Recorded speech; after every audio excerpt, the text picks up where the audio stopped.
Hi friends, எல்லாரும் எப்படி இருக்கீங்க? ஆடைங்கிறது அவங்களவங்க சுதந்திர கடை. கரெக்ட்டா? அத பத்தி நான் பேச தான் வந்திருக்கேன். அதாவது ஒரு பெண் வந்து ஒரு ஆடை அணியும்போது மட்டும், அ இந்த உடை அணியாதீங்க.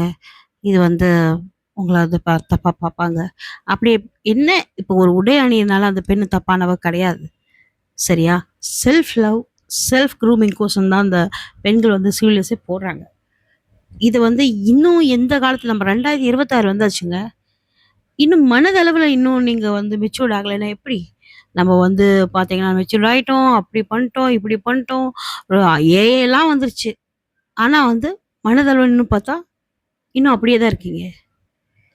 பெண்களுக்கு எவ்வளோ எவ்வளோ ஆண்கள் வந்து நெறைய ஆண்கள் அதில முக்கியத்துவம் குடுத்து, நெறைய பேர் அவங்களோட கெரியருக்கும் சப்போர்ட் பண்றவங்க இருக்காங்க. தயவுசெய்து பெண்கள் உடை அணியிறத பத்தி சர்ச்சைய பேசுறத இதோட நிறுத்துங்க. அவங்க எப்படி வேணா அணிஞ்சுட்டு வந்தாலும் என்ன அவங்களோட இது. நீங்க ஏன் தப்பா பார்க்குறீங்க? பார்க்குற உங்க பார்வை தானே தப்பு.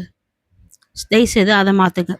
இன்னொன்னு நான் ஸ்லீவ்லெஸ் போடுறத விட, சாரியோ இல்ல சுடிதார் போடும்போது அதிக பேர் பார்க்குறாங்க. ஸோ, அதுக்குன்னு அந்த உடைய நான் அணியாம இருக்க முடியுமா? அது கிடையாது. செல்ஃப் க்ரூமிங் முதல்ல அண்டர்ஸ்டாண்ட் பண்ணுங்க. ஒரு பெண் உடை அணியும்போது, இப்படி, அப்படி, இப்படின்னு சொல்லாதீங்க.